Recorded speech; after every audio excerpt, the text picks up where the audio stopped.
Hello, I'm Dr. Alex Weber-Kamin, and today we're going to be discussing Presentations 101. So I will note that I am not the best at presentations, and there are plenty of other people out there who can present about how to present probably better than I am, but this is intended to be a good entry level how to present something in a scientific or technical standpoint at a very low level, entry level position type of thing. So jumping into it, we're going to cover the overall contents of this presentation or table of contents, which is going to include several different topics. So jumping into the first of those topics, the welcome for a presentation can actually be a slide of its own. So the first thing that you should generally do in a presentation is establish continuity between presenters. So starting with a thanks, Bob, from in this handoff, and yes, hello, I'm Dr. Alex Weber-Kamin, and this is why you should listen. So whenever you create a welcome and handoff between presenters, that's going to give you instant credibility as well by listing off whatever you think your credential is and introducing yourself and being able to be in front of the audience as a specific person rather than, oh, we have a drone giving us this latest droning presentation. So being able to have the welcome on slides is important. And it also gives you the opportunity to get in front of your audience and be able to give them what I consider the sandwich. What is the important part of why we're doing this presentation, where you tell them what I'm going to tell you, what I'm telling you, and what I told you. So during the welcome, you're going to give them the what I'm going to tell you. This is going to be what's the topic of the presentation and overall what you should be looking for as an audience. Generally, you don't have to be that specific and explicit about your intentions for the what I'm going to tell you, but it's generally a good framing thought to have. And then looking at it from the perspective of the audience. Your welcome is going to be the start of telling your story. So most fairy tales start with once upon a time. And that instantly puts you in the mindset of, oh, we're going to start listening to a fantasy story about swords and sorcery. And being in that same mindset, you could apply it to presentations as well. That this is going to be a young presenter or young professional presenting about the topic of blank, of whatever you're covering. The other perspective of telling a story is you want to have a thread, a follow through of whatever you're presenting. So having it as a series of slides that you're presenting one after the other that have a continuous narrative that through flows through them and being able to speak clearly is also important. So the big three keys to knowing about how to give a good presentation is knowing your audience, knowing yourself, and knowing your presentation. So jumping in on what you should know about your audience, what level or what company or group are you speaking to? Are you talking to people that are entry level or are you talking to experts? And those are going to be radically different as far as who you tailor your message to, as well as what knowledge are you assuming. It would be kind of ridiculous to assume that every presentation is going to start with square one of here's a letter. We're going to teach you all about the animals and treating the audience like toddlers and then building them up to whatever you need to do. There is always going to be some assumed knowledge, whatever topic that you're in. Finally, you also have to figure out if you're dealing with a hostile crowd. Very, very rarely are you going to be presenting in front of what I would consider a hostile crowd, but just being aware that that could be a thing, whether it's talking about, for instance, like a PhD defense committee or having a very aggressive boss and being a nitpicking your work, those are going to be factors that you have to deal with as far as planning your presentation. And then why is your audience here is another key thing to focus on. Of there's going to be a radically different audience and audience demand of someone that's coming to see you present at, for instance, a TED Talk versus someone coming to see you lecture at a school versus someone that you're presenting at a boardroom, for instance, of what the latest profits and losses are. Those three different presentations are going to all have very radically different styles, and being able to know what the audience is expecting in those positions is going to let you be able to use those various different expectations to your benefit, or knowing how to subvert them could also be equally important. So the other big things here is making sure that you can connect your subject to your audience. Presenting something that goes way over the head of the audience or presenting about something that they might not care about doesn't lend itself well to having an engaged audience. So one of the first things that you should be able to do is be able to have a very distinct, you, the audience, are here. This is why whatever topic I'm talking about is important, and this is why you should care. And finally, knowing your audience is going to be how you tailor your approach. So when we're talking about the various different ways to connect with an audience, there are three general approaches to, in literature, let's say, to discussing various different appeals. So there's ethos, pathos, and logos, which are the Latin words for ethics, uh, emotion, and logic, where in general, if you're presenting in a technical environment, you're generally going to be using logic almost exclusively with a tiny bit of ethics, maybe, and then very, very small amounts of pathos or emotional appeal. So when we're looking at it, you have to be very careful about how you're presenting and what you're presenting to make your point and get it into the minds of your audience in a way that they are going to remain there. So looking at the three of those, logic is generally the easiest ones for engineering to understand of this is the way that the world works. And if you can follow my basic logic, then it's fine. Emotion is going to be generally shown more frequently in such as a documentary, or this is what's going on the other side of the world, and it's heart-wrenching, and the little penguin is going to get eaten, versus ethos, which is going to be the ethical side of obviously ethics have to factor into the equation because blank, blank, blank. So continuing on, knowing yourself is another key feature or key skill to have in presentations, because you need to know that you are presenting yourself too. Your slides are important, or I should say your visual aids, if any, are important, as well as what you're verbally saying is going to be important.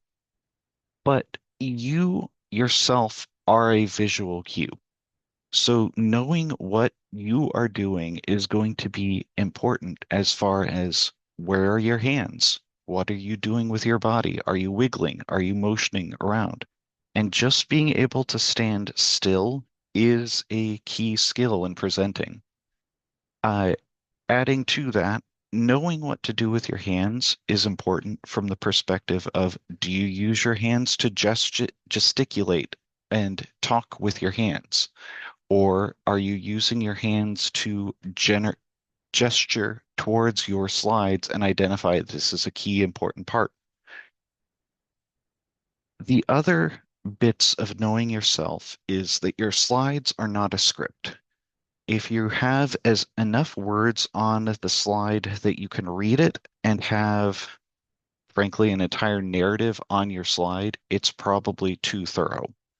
Generally, you should be viewing your slides as either an outline of these are the major bullet points I want to hit, or if you're in more of a stereotypical lecture setting, treating them more as flashcards, where someone can be handed a series of your slides and be able to review it for, say, a test or a quiz or something like that, and have enough information that they can work from like that. But it's not intended to be a replacement for a textbook. So knowing your presentation is also key, where you need to practice, practice, practice going into a presentation where you are going to look at it from the perspective of someone that is watching yourself make this presentation.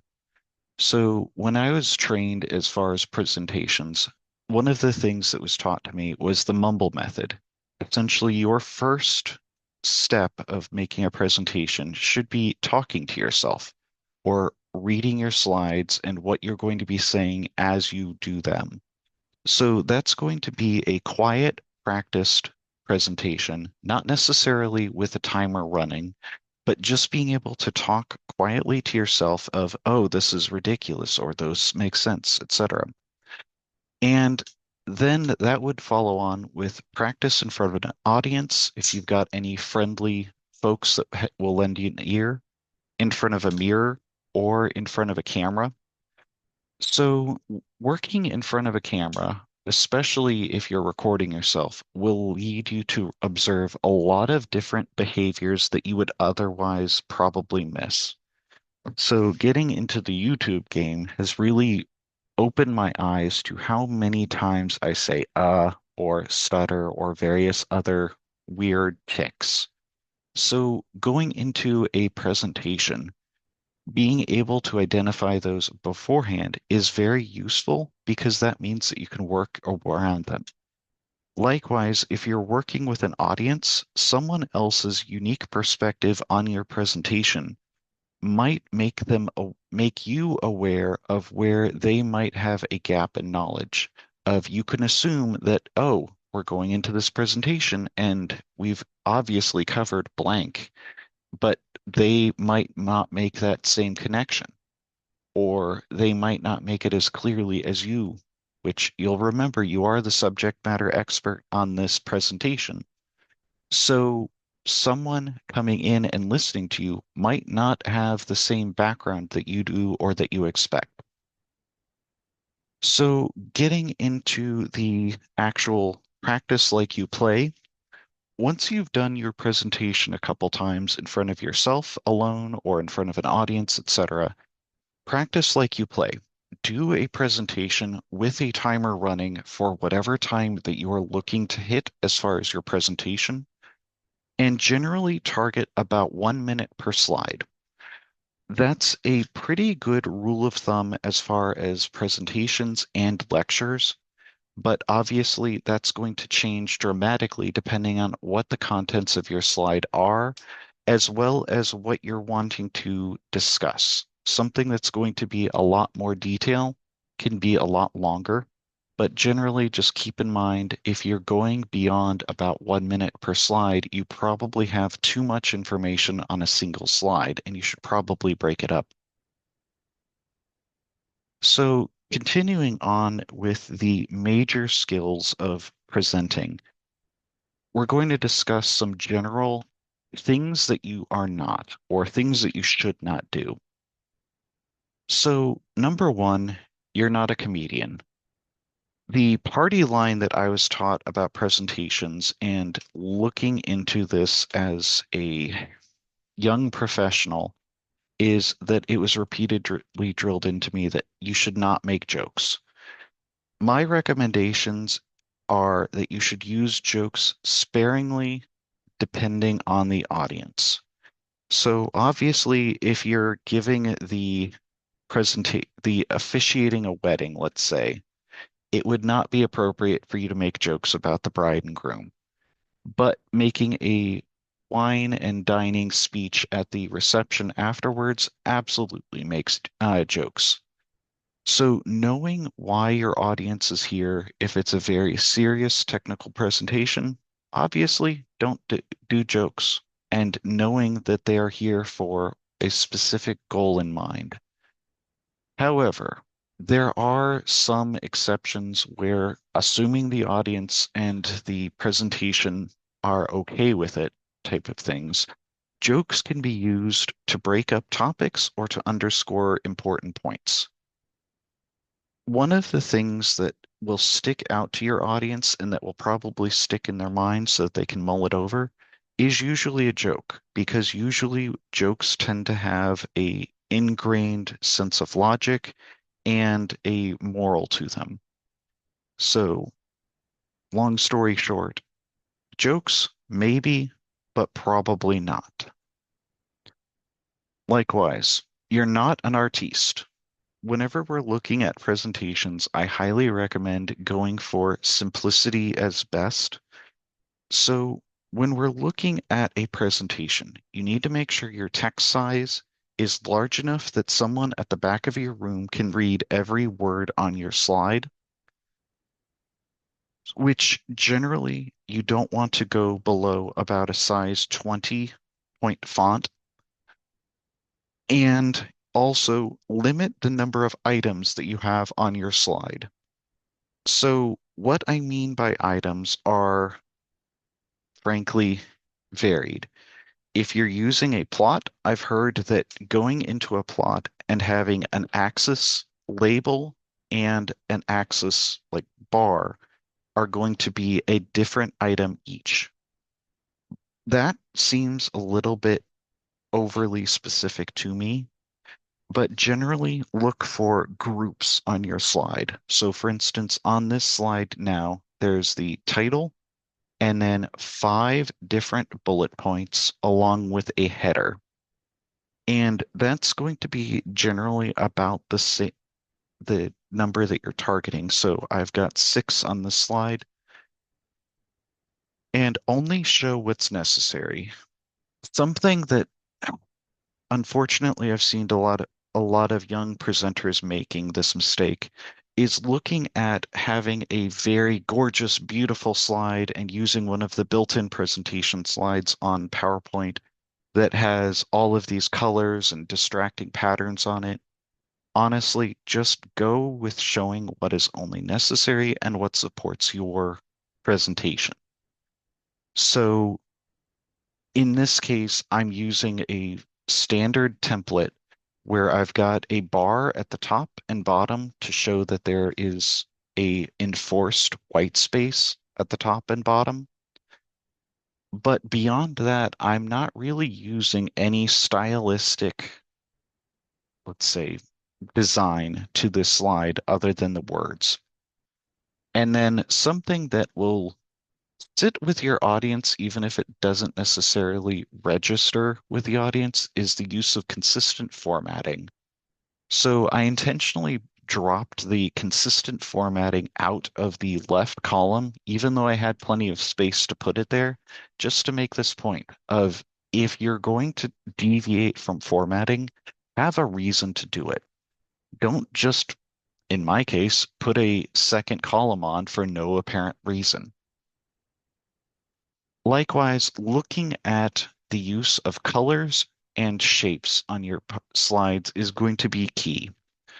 So generally assume that your audience is going to print your slides and that you don't want to use the entirety of their ink cartridges. So prioritize using simple colors that are generally going to be black, white, and maybe gray, and focus on contrast. Whenever you're presenting a slide, there is an opportunity that whenever you hit print, you can make changes to it as far as the printing, including only, for instance, black and white. But most presenters generally skip that step, at least in my experience. So whenever you get the slides, they are the slides as shown on screen. So whenever you're making your slides, generally I just recommend making them black text on white backgrounds and limiting the amount of color that you're using to very tactical uses. The other thing to be aware of is contrast, especially when we're looking at text on a screen. So I've got my lovely little box down here where all four of these boxes are the same exact font, same exact size, but we're going to change the font color to make a point.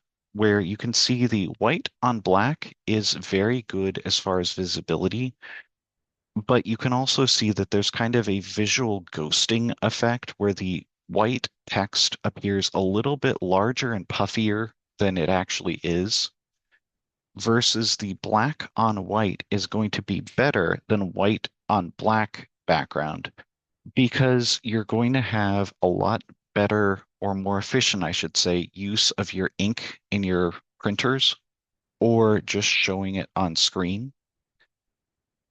The bad side of this is looking at contrast. Generally, any color on a black background or dark background is going to be bad.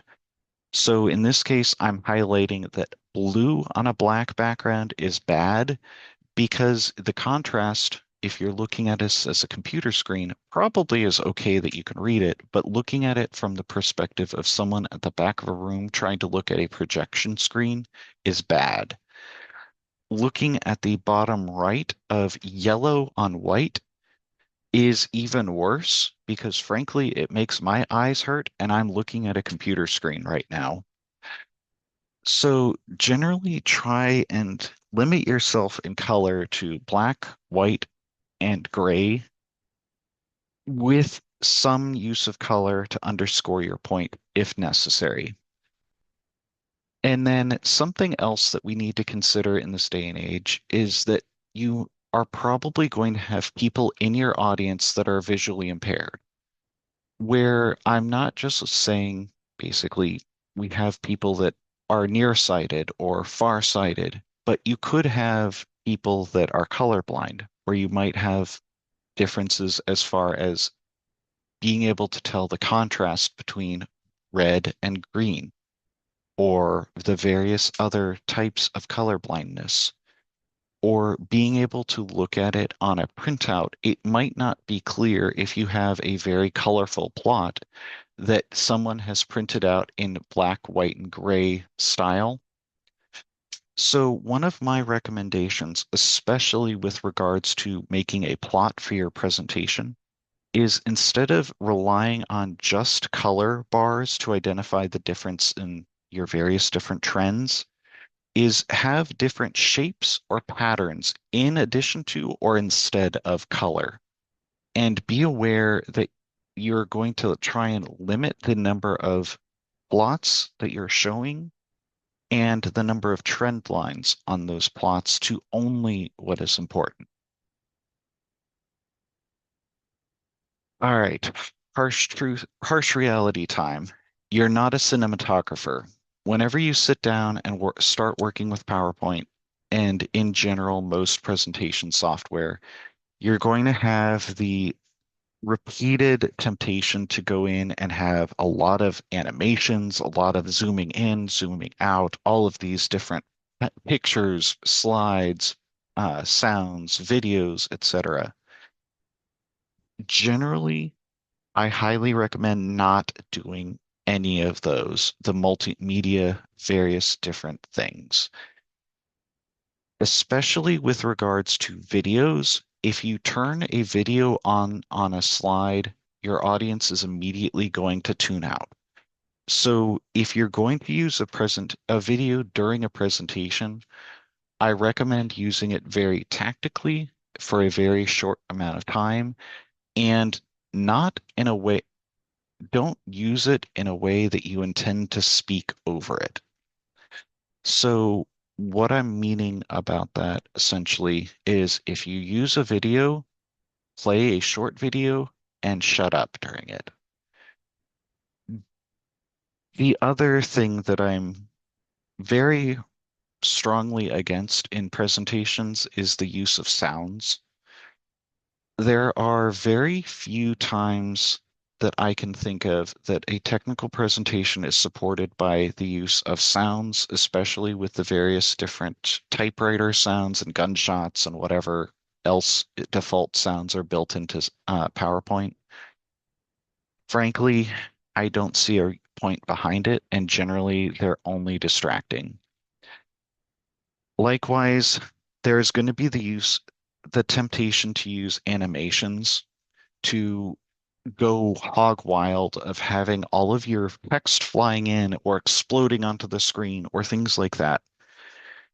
Generally, only use animations to reinforce whatever point you're trying to make on the screen, such as having something fly in or an arrow or creating a point. And if you're looking at a plot, for instance, having the plot animate where you talk about, okay, this first vertical line is going to be this, and then move forward, and then the second line that is now created is going to be this, or creating points. But generally, most animations are going to be distracting, and also consider that your slides are probably going to be printed or shown in a static manner after the fact. So if you have animations, frankly, they probably are going to be stacking on top of each other unless you change your settings so that you only show whatever the last view on the slide is when you create your PDF or whatever you're presenting. So generally, only use them to reinforce. So in conclusion, what I just told you is discussions of the various different topics in how to make a professional presentation. You always need to make sure that you are tailoring your presentation to both the audience and to yourself. Looking at it from the perspective of someone receiving this presentation, I would much rather have something tailored to both myself and the presenter because it shows that that presenter is not just giving me the canned, this is the presentation that we give every brand new employee, versus something that has been tailored to me and the person giving it being something that I can know has had the time and thought put into it that will be for me. And yes, the fact of me presenting to YouTube in this case is not lost on tailoring it to the audience. Likewise, looking at simplicity in your design is generally better, both with regard to the format of your slides as far as the various colors and things on the screen, as well as just the multimedia aspect of it. So I will draw my line in the sand that sound in PowerPoint slides is generally a terrible idea. But the next bullet point is when to ignore me is also a key thing because frankly, I'm an old and crusty curmudgeon. But you should also realize that there are times that you, as the presenter, are going to know better than me talking about it in a general perspective of this is what you're looking at as a presentation. Or there are times when it's a very good idea to subvert a trope of presentations so that you can have someone really stick in their mind that this was something that was important. And then finally, at the very end of your slide, like we mentioned at the beginning, is have continuity. So once you're done presenting, don't just, well, here's an awkward silence. Instead, say thank you. And next up is going to be